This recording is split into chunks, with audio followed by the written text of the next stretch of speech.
समय ये नहीं जानता कि आप कब पैदा होंगे। समय सिर्फ एक निर्मम पहिया है जो बस घूमता रहता है। इसे पता नहीं है कि आप कब पैदा होंगे, इसे नहीं पता कि आप कब मरेंगे। मैं ऐसा इसलिए कह रहा हूं क्योंकि वो ज्योतिषी और दूसरे लोग जो मेरी वजह से थोड़ा बहुत व्यापार खो रहे हैं, इन दिनों मेरे पीछे पड़े हुए हैं।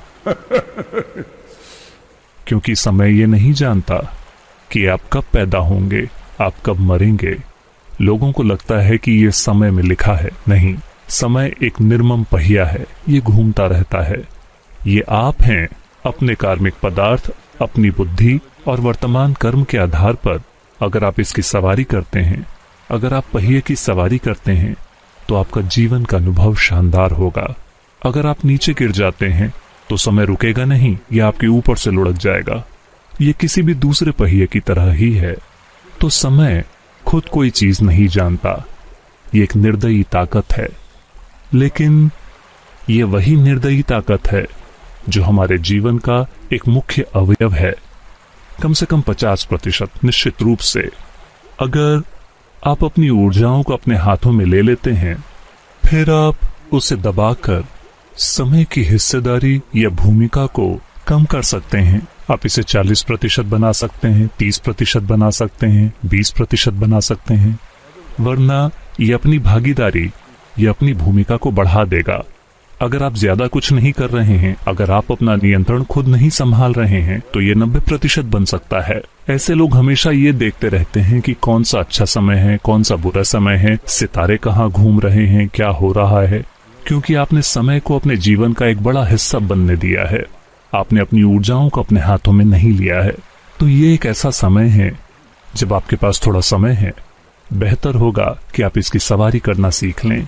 अगर आप इसकी सवारी करना सीख लेते हैं तो आप देखेंगे कि कोई ऐसा जो सवारी कर रहा है, जो लोग लहरों पर सवारी करते हैं, कोई व्यक्ति जो एक लहर पर सवार है, उसके लिए कोई भी लहर पर्याप्त बड़ी या पर्याप्त लंबी नहीं होती, बहुत जल्दी खत्म हो जाती है। इसी तरह अगर आप समय की सवारी कर रहे हैं तो आप देखेंगे कि 100 साल 200 साल अगर आप जीते हैं तो ये बहुत जल्दी खत्म हो जाता है। लेकिन अगर आप कुचले जा रहे हैं तो हर सेकंड आप आजमाना चाहते हैं, हम आपको किसी चीज से कुचलेंगे। आप बस देखेंगे कि हर सेकंड कितना लंबा बन जाता है। जब आपको यातना दी जा रही हो तब हर सेकंड बहुत लंबा हो जाता है। जब आप पूरा जीवन बहुत छोटा है। अरे सद्गुरु, आपके लिए हर चीज अच्छी है तो आप इस तरह से बात कर रहे हैं। क्या आप मेरे पति, मेरी बीवी, मेरी सास, मेरे बॉस को जानते हैं? मेरे ख्याल से आमतौर पर वो सारे अभी आपके साथ नहीं है। हो सकता है कि आप उनके साथ फंस गए हैं। ये उनके बारे में नहीं है। मैं चाहता हूं कि आप इसे समझें। लोग होते हैं, हर तरह के लोग। मैं ऐसे लोगों से अनजान नहीं हूं। मैंने ऐसे तमामों लोग देखे हैं हमेशा। ठीक है, मेरे लिए ये नई बात नहीं है। जो लोग दुष्टता भरा बर्ताव करते हैं, दुष्टता भरी चीजें करते हैं, वो मेरे लिए नए नहीं हैं और उन्होंने मुझे छोड़ा भी नहीं है। इतने सालों के बाद शायद थोड़ी दूरी है, वरना आप जितनी भी किस्मों के दुष्ट इंसानों से मिल सकते हैं, मैं उनसे राह में मिला हूं। बात बस इतनी है कि मैंने उनकी दुष्टता को खुद के ऊपर चिपकने नहीं दिया। बस मैंने अपने परमानंद को उनके ऊपर चिपकाने की कोशिश की। उनमें से कुछ को मिला, उनमें से कुछ को नहीं मिला, लेकिन मैंने उनकी दुष्टता को अपने ऊपर चिपकने नहीं दिया। बस। और आपके पास भी यही विकल्प है। हमारे अस्तित्व के 2 मूलभूत आयाम, समय और ऊर्जा। चलिए समय की बात करते हैं, क्योंकि आप में से बहुत से लोग इसी को लेकर संघर्ष कर रहे हैं। लॉकडाउन, अरे 2 और हफ्ते।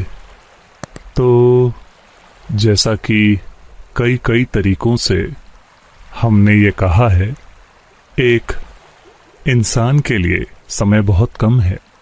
केवल वो व्यक्ति जो इंसान होने का क्या अर्थ है, उसकी प्रकृति की खोज नहीं करता है, केवल उस व्यक्ति के लिए ये बहुत अधिक समय है। लेकिन अगर आप इंसान होने के आयाम की खोज करते हैं तो दिया गया समय बहुत ही क्रूर तरीके से कम है।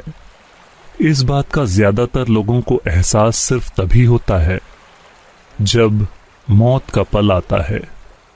एक बार ऐसा हुआ जब कावेरी पूरे प्रवाह में बहा करती थी। एक दिन शंकरन पिल्लई नदी में गिर गए और डूबने लगे। वो मदद के लिए चिल्लाए, लेकिन नदी भरी हुई थी। कोई भी अपनी जान को जोखिम में डालने के लिए तैयार नहीं था। वो सब देख रहे थे। अगर वो आसान होता तो वो उन्हें निकाल लाते, लेकिन ये बहुत मुश्किल लग रहा था। उनकी पत्नी चिल्ला रही थी।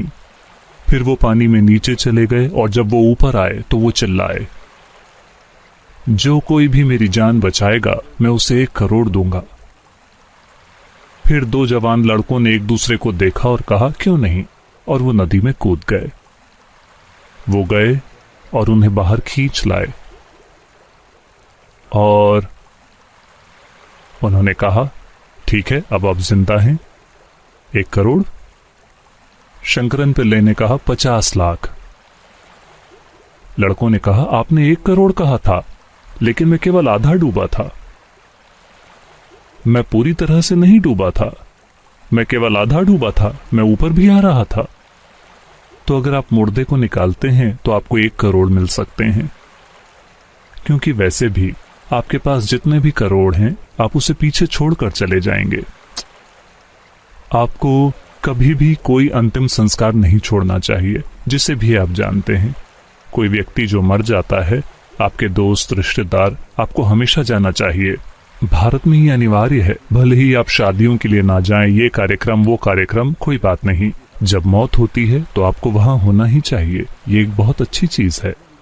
आप देखेंगे कि कल ये आदमी पूरी तरह से सक्रिय था, अचानक वो ऐसा बन गया है। आप उसे सोना दिखाइए, हीरा, उसकी जो भी पसंदीदा खाने की चीजें हैं, उसकी पत्नी रोती है, उसके बच्चे रोते हैं। वो एक योगी हैं। समस्या केवल यह है कि वो मर चुके हैं। उन्हें ऐसा थोड़ा पहले करना था। थोड़ा पहले अगर वो इस तरह से हो सकते कि कोई भी चीज उन्हें हिलाती नहीं है, फिर वो एक इंसान बन जाते हैं। एक इंसान होने या ह्यूमन बीइंग होने का मतलब बस यही है कि आप जानते हैं कि कैसे होना है। कोई और चीज ये तय नहीं करती कि आप कैसे हैं। कुछ और, भौतिक या कुछ और, ये तय नहीं करता कि आप कैसे हैं। आप एक बीइंग हैं। इसका मतलब है कि आप जानते हैं कि हाउ टू बी, यानी कैसे होना है।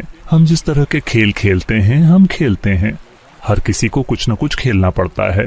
आप वो खेलिए जो आपको पसंद हो। मैं ये नहीं बताऊंगा कि आपको किस तरह का खेल खेलना चाहिए, लेकिन जब कोई भी चीज आपको हिलाती नहीं है, फिर आप उस तरह का खेल खेलेंगे जो उपयोगी है, किसी न किसी तरह से आपके आसपास के जीवन के लिए अच्छा है। क्योंकि वैसे भी आपको इससे कोई फर्क नहीं पड़ता।